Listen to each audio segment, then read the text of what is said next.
우리가 경매 물건 검색하다 보면요, 익숙한 이름을 볼 때가 있습니다.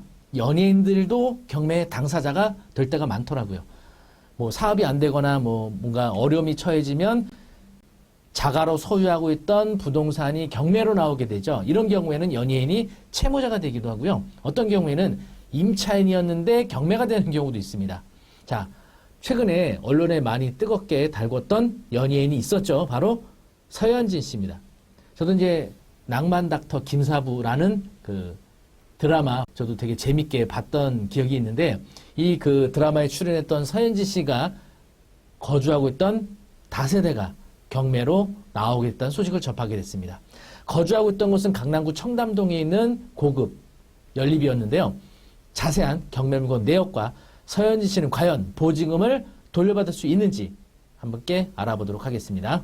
한 뉴스 기사에는요, 26억 전세 사기 당했나, 강제 경매 신청, 이렇게 돼 있는데, 사실은 전세 사기라는 이 단어를 아무데나 막 갖다 붙이면 안 됩니다. 이 전세 사기라는 거는 사실은 임대인을 사기꾼으로 통칭하는 거잖아요. 그런데 전세를 준 임대인이 보증금을 일시적으로 반환을 못 해줬다고 해서 무조건 사기가 되는 건 아니거든요. 이게 임차인이 지자체에다 신청하고 국토교통부를 통해서 최종적으로 전세 사기 피해에 관한 임차인으로 결정이 되어야 전세 사기 피해 임차인으로 확정이 되는 거거든요. 보증금을 일시적으로 못 돌려준 임대인을 무조건 전세 사기라고 칭하는 것은 좀 무리가 있다고 좀 보여집니다. 그래서 이 그 뉴스 기사를 작성한 기자님께서 이 전세 사기라고 여기 단어를 사용했는데, 이거는 아무 곳에나 이렇게 사용해서는 안 된다고 저는 생각이 듭니다. 어쨌든 보증을 반환받지 못하는 것은 사실입니다. 전세 사기 피해자 임차인으로 결정받은 건 아니니까. 자, 다시 말하면 서현진 씨가 보증금 26억을 반환받지 못해서 강제 경매를 직접 신청한 사건이거든요. 자, 어떤 내용인지 함께 물건 내역부터 보도록 하겠습니다. 네, 사건 번호 중앙 2024 타경 117694입니다. 강남구 청담동에 있는 헤스티아라는 고급형 빌라가 되겠습니다. 감정가 28억 7,063만 원에서 현재 최저가 22억 9,890만 4천 원입니다. 입찰은 6월 17일 화요일이고요. 건물 전용 면적은 약 35평 정도 됩니다. 네, 물건 위치는 바로 여기입니다. 여기 청담역, 그리고 영동대교 남단 내려오자마자 리베라 호텔 있고요. 여기 바로 뒤편에 있는 이쪽에 이제 고급형 빌라들이 밀집해 있는 곳이죠. 네, 여기는 거주하기 상당히 좋습니다. 여기 아래쪽에 청담 근린공원 있고요. 또 아래쪽에 청담역이 있고, 또 올림픽대로를 접근할 수 있는 영동대교 접근성이 매우 좋은 위치죠. 그런데 감정평가서 보시면 처음에는 62억에 감정이 됐었습니다. 왜 그런가 봤더니 이게 두 세대를 감정한 거였어요. 아마도 채무자가 두 개 홀을 소유하고 있었던 것 같습니다. 바로 3층, 4층 이렇게 두 개 호였고요. 서현지 씨가 아마도 이 두 개 홀을 모두 경매를 신청했던 것 같습니다. 3층은 33억 3천, 4층 27억 5천, 이렇게 두 개 호가 감정이 됐었던 거고요. 현황 도면 보시면 여기 3층입니다. 3층 도면. 방이 1개, 2개, 3개, 4개, 드레스룸 이런 구조고요. 또 서현진 씨가 살았던 층이 4층인데 방 1개, 2개, 그리고 복층 이렇게 총 방 2개의 거실, 주방 겸 격실, 그리고 복층 구조로 된 4층을 직접 거주했었던 것 같습니다. 그래서 경매 신청을 이렇게 3층과 4층을 모두 매각을 진행을 하던 중 여기 3층은 취하가 됐죠. 그래서 서현 씨가 거주하고 있던 4층만 경매가 진행이 된 겁니다. 자, 그런데 거주 관계를 보시면 4층이 서현 씨가 거주하고 있었습니다. 그러니까 3층과 4층은 별개의 호수로 이렇게 돼 있는 겁니다. 근데 서현 씨가 처음에는 두 개 홀을 모두 경매를 신청했던 것 같아요.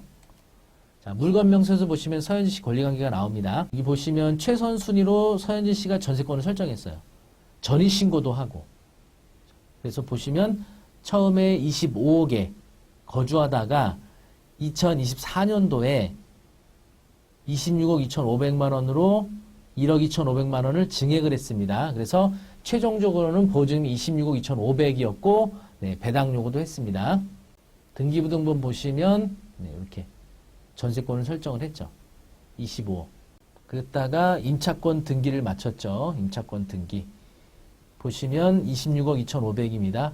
원래는 25억이었는데 1억 2,500, 2022년도에 증액했다고 이렇게 써놨죠. 아마도 보증금 바람받지 못해서 경매 신청하고 임차권 등기하고 이사 나온 것 같아요. 그런데 전입세대 확인서에 보시면 2024년 12월 17일자로 아마 집이 비어져 있으니까 정모 씨가 전입이 돼 있습니다. 보통 이제 채무자들이 임차권 등기하고 이사를 나가면, 임차인이 나가면 집이 비어져 있잖아요. 단기 임대에 놓는 경우도 있더라고요. 아마도 그런 관계가 아닐까 싶습니다. 보시면 전세권으로 경매 신청한 것으로 보여집니다. 전세권으로 경매 신청했기 때문에 이 전세권이 말소 기준 등기가 되는 겁니다. 자, 그러면 서현진 씨는 전세권도 설정하고 대항력인 임차권으로 26억 2천인데 이 시세가 얼마냐? 최근에 거래했던 실거래가가 있나 보니까 이 헤스티에는 실거래가가 없고 하우스 밸류라는 다세대와 연립에 대한 AI 추정가를 제공해주는 사이트거든요. 보니까 추정 가격이 해당 호수가 27억 6,900이 나와요. 한 27억 정도. 사실 시세보다 이거 높을 수도 있고 낮을 수도 있죠. 근데 26억 2천이면은 사실 추정가보다 전세가가 상당히 높아요. 그 주변에 나온 전세 매물 보니까 25억에 나와 있습니다. 근데 보니까 25억에 나온 요 전세가, 빌라가 전용 면적이 216제곱미터예요. 216제곱미터가 25억인데 이거는 117제곱미터인데 한 반 정도 면적밖에 안 되는데 26억이니까 현재 서현지 씨 전세 보증금은 지금 그 전세 시세 대비 굉장히 높은 수준이에요. 그래서 현재 임차인을 못 구하고 있는 것 같습니다. 그래서 경매까지 개시가 되고, 그죠? 그리고 전세가도 높다 보니까 임차인을 못 구하고 있는 그런 상황 같아 보입니다. 사실은 이거는 이제 매매가와 전세가의 갭 차이가 너무 없는, 그리고 전세가가 현재 전세 시세보다 좀 높은 상황이에요. 신규 임차인한테 받아야 하는 보증금 액수보다 지금 서현진 씨 보증금이 너무 높다 보니까 임대인이 보증을 구하지 못하고 있는 상황 같습니다. 네, 결국은 이 서현지 씨의 대항력 있는 보증금 26억 2,500억이 있기 때문에 제3자가 낙찰받는 실익이 없다고 판단되면 결국은 이 차에도 낙찰이 안 되고 유찰, 그리고 계속 유찰이 이어질 것으로 보여집니다. 그렇게 되면 서현지 씨는 보증금을 회수를 못하는 상황이 오겠죠. 계속 유찰. 이런 현상들은 지금 서울에 이 청담동에는 고급 빌라뿐만이 아니고요. 화곡동이라든지 신월동 같은 다세대 밀집 지역에서 경매시장에서 이런 현상들이 굉장히 많이 나타나고 있는 물건이 있죠. 그래서 감정가 2, 3억짜리들이 현재 2년째, 3년째 낙찰이 안 되고 계속 유찰되고 있는 이런 문제가 발생하고 있습니다. 결국은 이 물건은 서현지 씨가 직접 낙찰을 받아야만이 해결될 수 있는 그런 물건으로 판단이 됩니다. 그래서 결국 이 물건은 26억 2,500의 자신의 보증금으로 매수를 할 거냐를 판단을 하셔야 될 겁니다. 자, 서현진 씨가 이 물건을 낙찰을 받는다고 하면은 낙찰 받은 다음에 결국은 26억 2,500에 낙찰을 받는 겁니다. 그 다음에 일주일 후인 매가 허가 결정까지 상계 신청하시게 되면요. 대금 납부할 것을 서현진 씨가 배당받을 금액을 제하고 납부하는 거라서 사실상 대금 납부할 돈이 발생되지 않는다는 겁니다. 상계 신청하셔야 돼요. 상계 신청 안 하면 낙찰된 대금을 전액 납부하고 한 달 후에 배당으로 돌받는 거거든요. 근데 방법은 두 가지가 있는 겁니다. 배당받을 채권자가 직접 낙찰받는 경우에는 낙찰받고 허가 결정까지 상계 신청하면 배당받을 금액을 제하고 자금 납부하는 거니까 사실상 서현 씨는 대금 납부할 돈이 없고 오히려 배당기일 날 입찰할 때 납부했던 입찰 보증은 반환을 받게 되겠죠. 그런데 상계 신청 안 하게 되면 낙찰받고 허가 결정, 허가 확정 이후에 대금 납부 일단 하고 한 달 후에 배당으로 돌받게 될 거고요. 선택하는 겁니다. 어쨌든 이 물건은 제3자로서는 낙찰받기 매우 어려운 그런 물건이 되지 않나 싶습니다. 물론 이 물건이 서현지 씨 임차보증 26억 2,500보다 더 높은 시세가 맞다면 제3자가 이번에 낙찰을 받을 가능성이 있겠죠. 근데 이번에 23억에 낙찰을 받아봐야 서현지 씨가 배당되지 않은 나머지 잔액을 추가로 인수하는 거라서 결국 26억 2,500에 낙찰을 받은 효과가 생기는 겁니다. 그런데 이제 또 최근에 나온 서현지 씨에 대한 뉴스 기사 보니까 서현지 씨가 이미 옥수동에 아파트가 있었더라고요. 한번 보도록 하겠습니다. 네, 전세금 26억 떼인 서현진 이렇게 돼 있는데 26억 아직 떼인 게 아니에요. 서현진 씨는 대항력이 있습니다. 대항력이 있기 때문에 떼인 건 아니고 낙찰이 안 될 겁니다.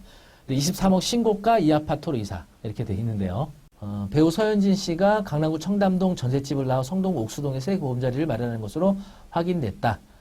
등기부등본에 따르면 서현진 씨는 지난해 9월 옥수동 이편한 세상 옥스 파크힐스 전용 84제곱미터 33평짜리 이사했다고 합니다. 2018년 9월에 개인 명의로 15억에 매입을 했다고 하네요. 대출 없이 전에 현금으로 매수했다고 나옵니다. 그리고 2018년도에 이 아파트를 매입을 했다가 아마 전세를 놨던 것 같은데 올해 4월에 22억 9천만 원에 거래가 됐다고 합니다. 그러니까 15억에 매수해서 거의 한 8억 정도 가격이 오른 거죠. 어쨌든 여기로 자신이 이제 2018년도에 매입했던 아파트로 이사를 한 거로 뉴스 기사에 지금 나옵니다. 네.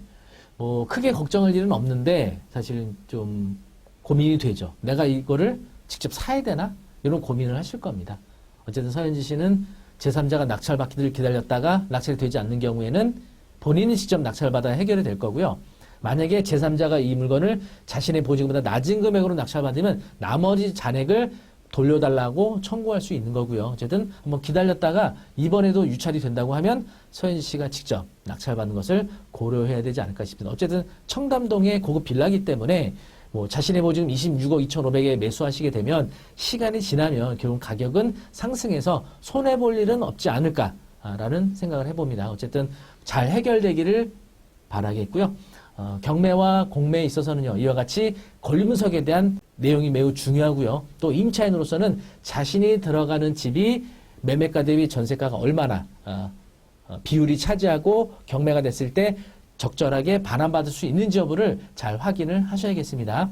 경매와 공매와 관련된 여러분 공부하기 원하시는 경우에는요, 저희 피레드 원격 평생교육원 홈페이지에 오셔서 공부하시는 방법도 있고요. 또 저희가 6월 11일 날 인장을 통해 공부하는 스터디를 개강을 하게 될 거거든요. 그래서 6월 11일 날 직접 경매 물건지를 직접 방문해서 현장에서 직접 수업하는 소규모 스터디가 되겠습니다. 관심 있으신 분은 아래 링크 통해서 수강 신청하시면 참여가 가능하시겠습니다. 다음에도 더 유익하고 재미있는 내용으로 찾아뵙겠습니다. 영상이 도움이 되셨다면 구독과 좋아요 부탁드립니다. 올해 구독자 10만 될 수 있도록 도와주시면 감사하겠습니다. 다음에 찾아뵙도록 하겠습니다. 감사합니다.